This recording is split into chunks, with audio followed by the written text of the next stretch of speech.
Okay, so Minecraft Artificial Intelligence by me.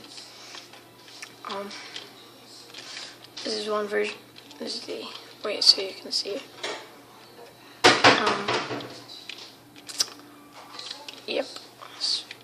Yep, that's. And then this is the compact version that I used MC Edit to just turn it, to rotate it. So, same thing.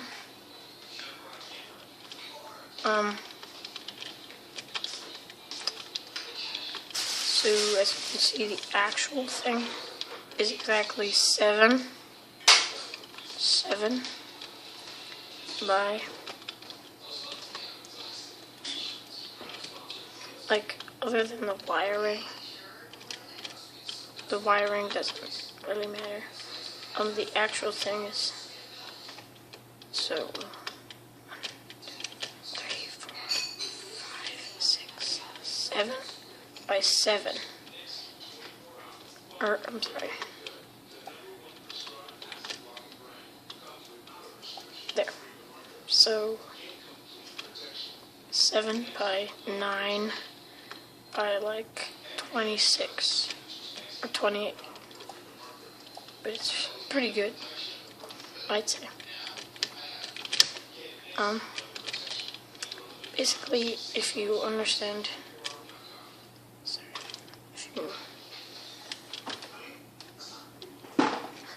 if you understand binary, and basically what this is supposed to do,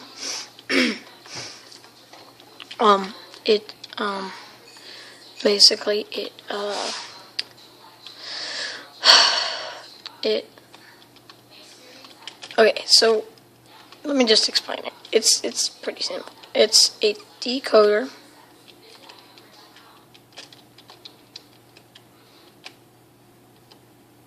Yeah.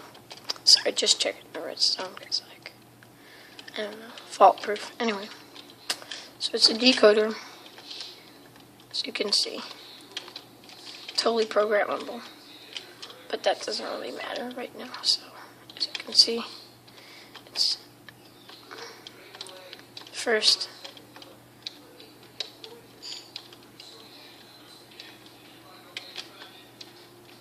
like, so that's 0, 0. This is 1, 0, 0, 1, 1, 1. So right now this one is on. It goes through here into this one white AND gate I designed. So this is my version. Actually, this one is not my compact one. It's this one right here. This is the one. So it's just like a repeater thing. One of the old repeaters with a torch. And you have to have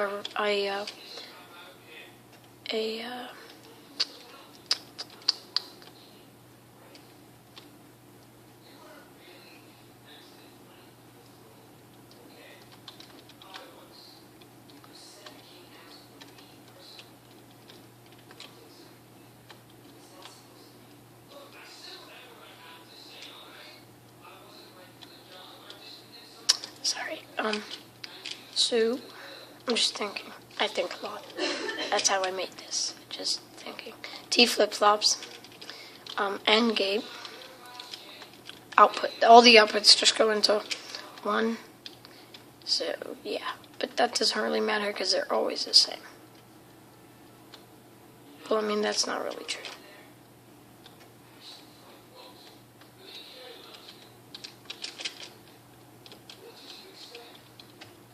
So basically, I'll test it out. So it's the decoder going into another AND gate, and the AND gate is just, I'll explain it all later. It makes sense. So right now you're inputting 0, 0, which actually is reading.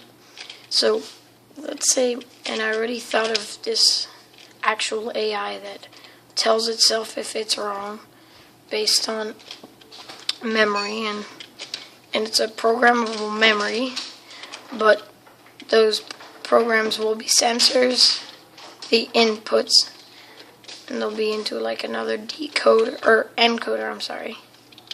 So normal inputs are transferred into code of the brain. So this part is just the part that takes the inputs and decides by memory, this part of the memory, of what it should do. That memory is accessible by this button, which will be connected to another piece of memory, a RAM or ROM, EEPROM. EEPROM, yes. I'm 11. I am 11 though. So that's connected to EEPROM or RAM. I guess EEPROM, or no, RAM, just to be sure. Or, I'm not sure. It's some kind of memory. I mean, RAM doesn't really exist in Minecraft because there is no power source. As you can see, this will be on forever, and I really like that. Because it would make things really complicated if you had to, like, put a solar panel on every torch. Anyway. So, yeah. So, basically, let me show you. So, the inputs, the sensors, let's say, are 0, 0. And let's say this is an arm. So, well, the inputs are 0, 0, and the brain thinks it should do nothing with the arm. But the other part of the brain is reading the system, the system output, and it's taking that output, putting through memory that it just learned by looking. So basically, let's say you're trying to skateboard, or it's trying to see. So it just learned, and it put that all in its memory. You would have a lot of these. And it put every single 1 or 0 into the memory, like 1-bit memory. Then that would go into the machine, that input of, let's say, like 1, 0. Then it would read the output. Okay, so it would read the output, the other memory part. There's like 2 of them. And then it would read the output and change if it was correct. And if it was the way it's supposed to be, like, let's say, a kickflip or whatever, I don't know how to do one. So I'm just going to say you stick your arms up, so it's right, wait, this has to be a 1. So it automatically makes it incorrect, and that's saved in the memory of the machine. So now, when you are trying to kickflip again, boom, it's saved in memory, and it remembers. And since this is a computer, it never forgets, so it will always know how to do a woo kickflip.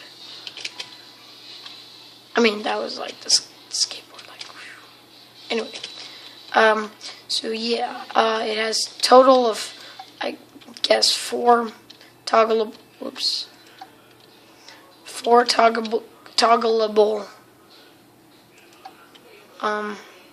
memory, and then this is the exact same one.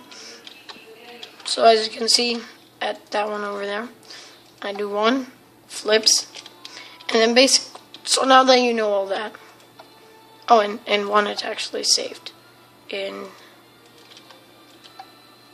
2, 1 is saved, and in 3, 0 is saved. I don't know. That actually, I'm sorry. Wait, that should be on. And that's a NAND gate. So you can make programmable gates with this. But anyway, so the decoder, this is the button input right here. So the decoder goes through an AND gate, and because if you know, like I said, you have to know computing from an 11-year-old explained, so don't expect it to be the best, like from a professor. But yeah, so basically, it goes to an AND gate that's never going to be on, and this flip-flops whatever circuit is chosen. So let's say if I have 0, 0, which is red, is being read, the button will flip-flop, or T-flip, toggle, whichever one is selected, which goes from here, and this one is just the read. So when this one is on, it automatically goes to the AND gate, a bigger version of my AND gate, and it automatically goes to the read. So first it reads, and reads whatever's, and second, it also toggles one of these, as you can see. So when you press incorrect, it can toggle the T flip-flops. Which I don't know why I added these repeaters. Wait, what? What was that for? Oh yeah, I was building and I was a little lost. And I thought I forgot about these things. These things, all these four. So I put them here because I'm an idiot.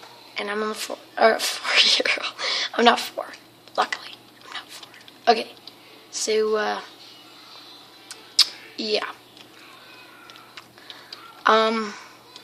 That's my AI. Oh yes, I would like to give credit to Benny's Cube, in case for all you mad people in the comments. Probably no one. Probably no one. Anyway, for all you mad people in the comments that are saying like, wait a minute, Benny's Cube made this before you. I know but I also saw this other dude and this other dude, so many dudes made it, but they never really showed how it worked. So I was like, hey, well, I love computing. With redstone, I mean. And in real life, like, I want to make a breadboard computer, if anyone knows. Yeah, I'm working on that. Well, I don't have the breadboards yet, but I mean, I'm working on the diagrams and everything. So, yeah.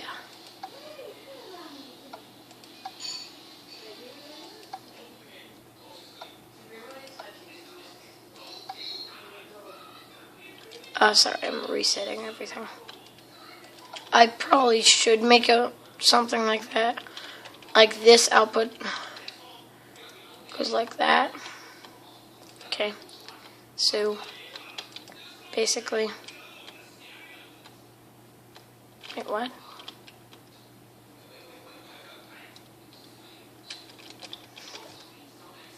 I'm sorry.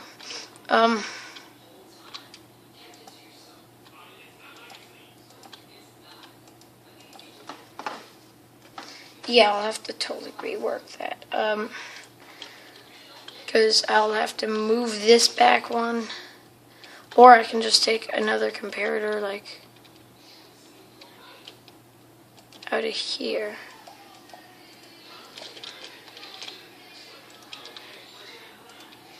Oops. Yeah, I put more. I am in the latest 1.8 pre. So basically this will be on, and then I hook that up to an inverter. So I need redstone. I'm working like, and there we go. So this will be going down into some other wire somewhere, or like into a piston, like here. Yeah, that. I hope that doesn't butt switch though. So yeah, so like that with a piston and a piece of redstone block. So that's that, and then, so that's how I would do that.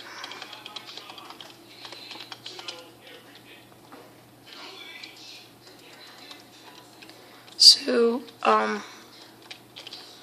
why do I keep placing random blocks? I'm so sorry. So I could do that, and then if the input was on through that, it would toggle it. So basically, if it would toggle everything, and let's say one is on, so let's say this comparator turns on, well then it would make all of them on and this one off. Or let's say all of them but one, like let's say that one, were on, then it would make all of them off but this one. So basically only when only when this one is not powered, so it's in here in this hopper, which means it's giving power to this one. So I'm going to put an inverter on that. Can I? No, I can't. I thought I could. So basically if that turns that on, it toggles the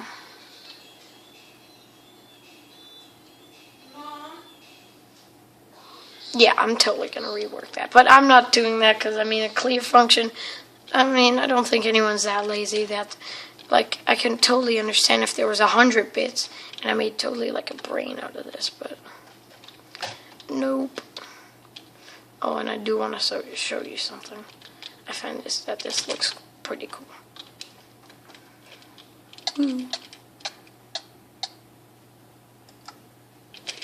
So I spawn here. Boom, Alex. So, yep. 15-minute movie. Sorry that it's so long.